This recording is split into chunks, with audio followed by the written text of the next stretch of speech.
Hello friend, स्वागत है आप सभी का अपने YouTube channel chemistry bye Anurag Singh पर।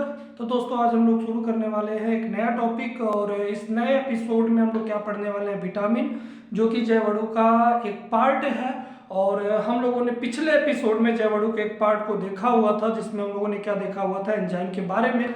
यदि आपने वो एपिसोड ना देखा हो तो जाके उसको अवश्य देखिएगा। 2 एपिसोड आपको उसमें पढ़ाए गए थे एंजाइम को लेके, और एक सबसे महत्वपूर्ण टॉपिक किण्वनीकरण को लेके भी एक एपिसोड आपको दिया गया है। उसके जस्ट बाद ये आपको एपिसोड नया मिल रहा है, और इस एपिसोड में हम लोग क्या देखने वाले हैं, विटामिन को लेकर। तो सबसे पहले यहाँ से जब शुरू होता है तो क्या होता है कि विटामिन शब्द का उपयोग सर्वप्रथम किस वैज्ञानिक ने किया, कितने सन में किया, और विटामिन का शाब्दिक अर्थ क्या है और किस शब्द से मिलकर बना हुआ है। तो आइए सबसे पहले इन्हीं प्रश्नों के जवाब के साथ शुरू करते हैं कि विटामिन शब्द का सर्वप्रथम उपयोग 1912 ईस्वी में किसने किया था। फंक नामक वैज्ञानिक ने किया था, जिन्होंने बताया कि जो विटामिन शब्द है वह क्या है, एक लैटिन शब्द है जो कि 2 शब्दों से मिलकर बना हुआ है। वह 2 शब्द कौन कौन से थे, एक था आपका क्या, बीटा, और दूसरा क्या था, एमीन था।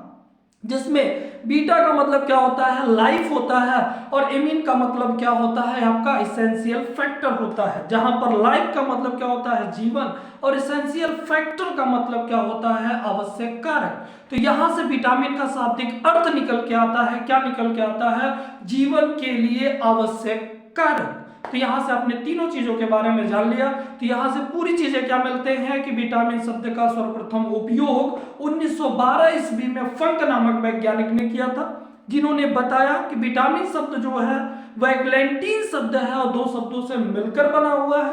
वो कौन कौन से शब्द थे, तो विटामिन में बीटा और एमीन होता है, जिसमें बीटा का मतलब लाइफ होता है, लाइफ का मतलब जीवन होता है, और एमीन का मतलब इसेंशियल फैक्टर होता है, जिसे आवश्यक कारक कहते हैं। और यहीं से निकलता क्या है, विटामिन का शाब्दिक अर्थ, और शाब्दिक अर्थ में क्या पाते हैं, जीवन के लिए आवश्यक कारक। इसका मतलब कि जीवन जीने के लिए इस पदार्थ की भी हमें आवश्यकता पड़ती है। इसी आधार पर हम लोग विटामिन की परिभाषा भी देखेंगे, लेकिन जो अभी हम लोगों ने समझा उसको देख लेते हैं। और यहाँ पर लिखा हुआ है, विटामिन शब्द का सर्वप्रथम उपयोग 1912 ईस्वी में किसने किया था, फंक नामक वैज्ञानिक ने किया था। जहां पर विटामिन लैटिन शब्द था जो कि किससे मिलकर बना हुआ था, बीटा, और एमीन से, बीटा का मतलब लाइफ होता है, एमीन का मतलब इसेंशियल फैक्टर होता है। जहां पर लाइफ का मतलब क्या होता है, जीवन होता है, और एसेंशियल फैक्टर का मतलब क्या होता है, आवश्यक कारक होता है।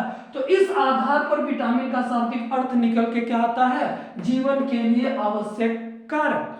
अब यहां से क्या आता है, विटामिन की परिभाषा कि हम विटामिन किसे कहते हैं। तो यहां से ये बनता है, शरीर के सामान्य क्रियाओं को सुचारू रूप से चलाने के लिए जिस पदार्थ की आवश्यकता पड़ती है उसी को हम क्या कहते हैं, विटामिन कहते हैं। जीवन आपके शरीर के सामान्य क्रियाओं को सुचारू रूप से चलाने के लिए जिस पदार्थ की आवश्यकता होती है उसे हम क्या कहते हैं, विटामिन कहते हैं। और हमारा शरीर जो होता है, केवल अगर विटामिन डी को छोड़ दिया जाए तो शेष विटामिन का निर्माण नहीं कर पाता। इन विटामिनों के पूर्ति के लिए हमें भोज्य पदार्थ की आवश्यकता पड़ती है, और जो भोज्य पदार्थ हम लेते हैं वो बाहर से खाते हैं, इसलिए हम विटामिन को अतिरिक्त आहार कारक के नाम से भी जानते हैं। तो आइए इसे लिखित रूप में भी देख लेते हैं। क्या, शरीर की सामान्य क्रियाओं को सुचारू रूप से चलाने के लिए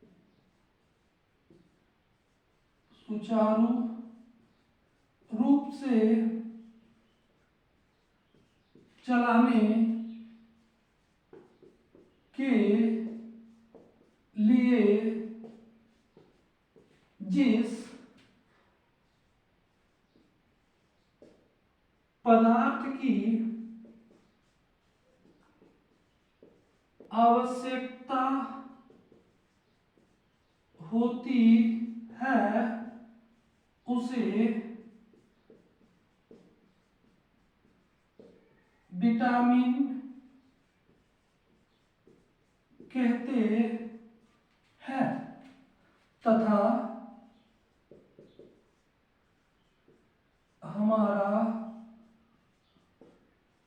शरीर केवल विटामिन डी को छोड़कर शेष विटामिन का निर्माण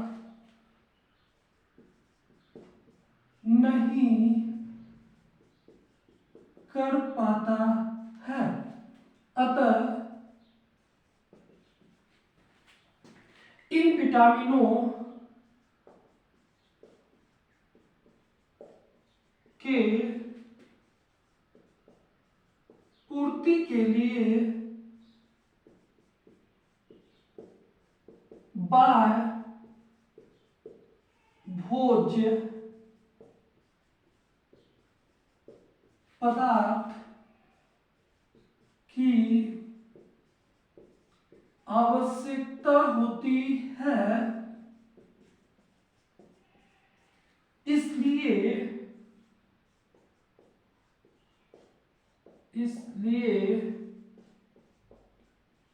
विटामिन को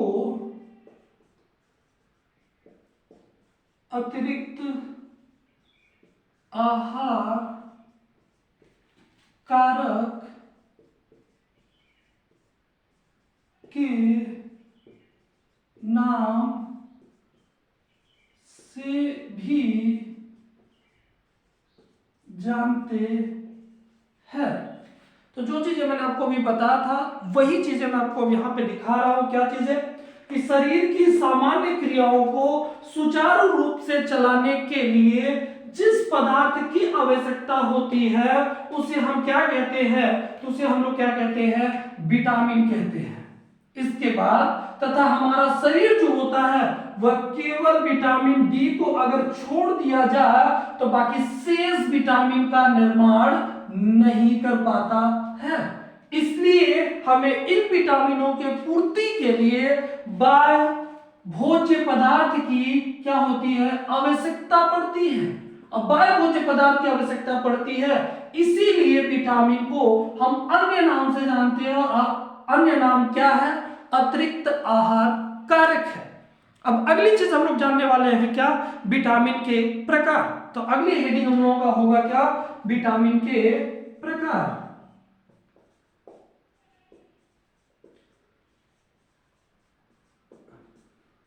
विटामिन के प्रकार में हम लोग क्या देखेंगे कि यह जो होता है वह 6 प्रकार का होता है।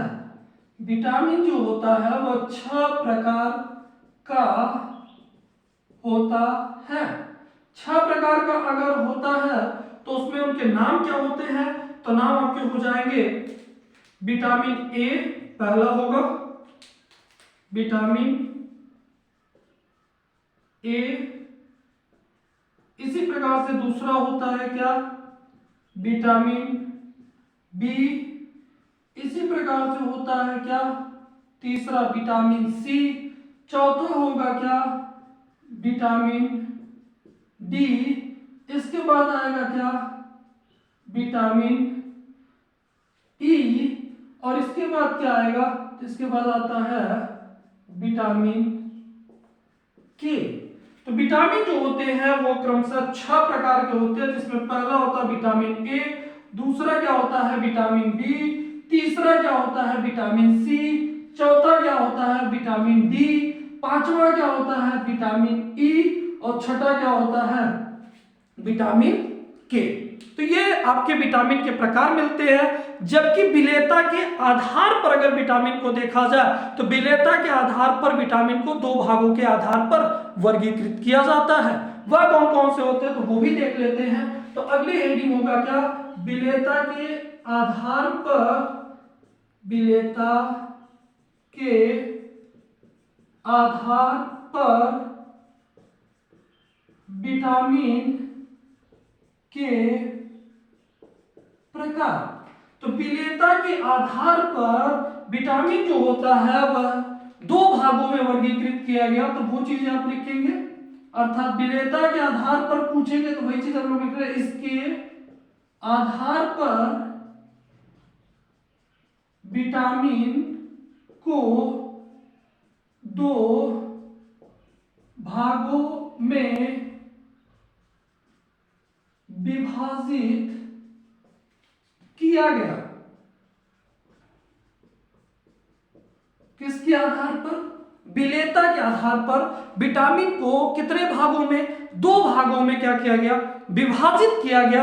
अब जब दो भागों में विभाजित किया गया तो कौन कौन से? तो पहला आता है जल में विलेय विटामिन। जल में विलेय विटामिन कौन कौन से होते हैं? और दूसरा आपका आता है किसमें? वसा में विलेय विटामिन। जल में विलेय विटामिन, वसा में क्या होगा? वसा में विलेय विटामिन। तो जल में विलेय विटामिन कौन कौन सा होता है? तो याद रखिएगा कौन कौन सा? तो वह होता है विटामिन बी व कौन कौन सा? Vitamin C. जल में विलेय विटामिन कौन सा होगा? तो दो होगा, विटामिन बी होगा और विटामिन सी होगा। हम कैसे याद रखेंगे कि जल में विलेय विटामिन कौन सा होता है और वसा में विलेय विटामिन कौन सा होता है? तो इसके लिए याद रखिएगा क्या आप ट्रिक, वो ट्रिक कौन सी है? याद रखिएगा गई भैंस पानी में। भैंस का मतलब क्या होगा? भैंस से याद रखिएगा भ का मतलब बी और स का मतलब क्या? सी। कहां? जल में। तो मैंने आपको क्या बताया कि जो आपके विलेयता के आधार पर विटामिन विभाजित किया गया तो दो भागों में विभाजित किया गया। कौन कौन से? एक जल में विलेय विटामिन विभाजित किया गया, दूसरा किसमें? वसा में विलेय विटामिन विभाजित किया गया। जिसमें जल में विलेय विटामिन कौन कौन सा होता है? तो जल में विलेय विटामिन दो होता है, विटामिन बी और विटामिन सी। हम कैसे याद रखेंगे? तो इसके लिए बस एक ट्रिक याद रखिएगा क्या? गई भैंस पानी में। भैंस से याद रखिएगा क्या? भैंस में दो शब्द है, भ का मतलब बी और स का मतलब सी, पानी का मतलब जल। जल में कौन सा विटामिन पाया जाता है? कौन सा विटामिन घुलता है? तो याद रखिएगा विटामिन बी और विटामिन सी। इसके अतिरिक्त जितने विटामिन बचते हैं वे सभी आपको कहां दिखाई देंगे? वसा में घुलनशील दिखाई देंगे। अर्थात बचा कौन? ए बचा, फिर डी बचा, फिर ई बचा और के बचा। तो वो भी हम लोग देख लेते हैं। तो वसा में विलेय विटामिन कौन सा होगा? तो हो जाएगा कौन सा? तो वो हो जाएगा विटामिन ए। इसके बाद कौन होगा? Vitamin D. और कौन होगा? Vitamin E. और कौन होगा? विटामिन के। तो वसा में विलेय विटामिन कौन कौन सा होता है? तो आपका हो जाएगा vitamin A, vitamin D, vitamin E और विटामिन के। तो आज के एपिसोड में आपको इतना ही। यदि आपको एपिसोड पसंद आया हो तो एपिसोड को लाइक, सब्सक्राइब और शेयर करना ना भूलें। तथा कल एक नए एपिसोड में हम लोग फिर से उपस्थित होंगे। किसको लेकर? विटामिन्स के जो आपके नाम होंगे, रासायनिक नाम, उनकी कमी से होने वाले रोग और उनके अड़सुध, साथ ही साथ ट्रिक्स के माध्यम से हम कैसे याद करेंगे, ये चीजें हम लोग कल के एपिसोड में देखने वाले हैं। तो आज के लिए इजाजत दीजिए। धन्यवाद, नमस्कार।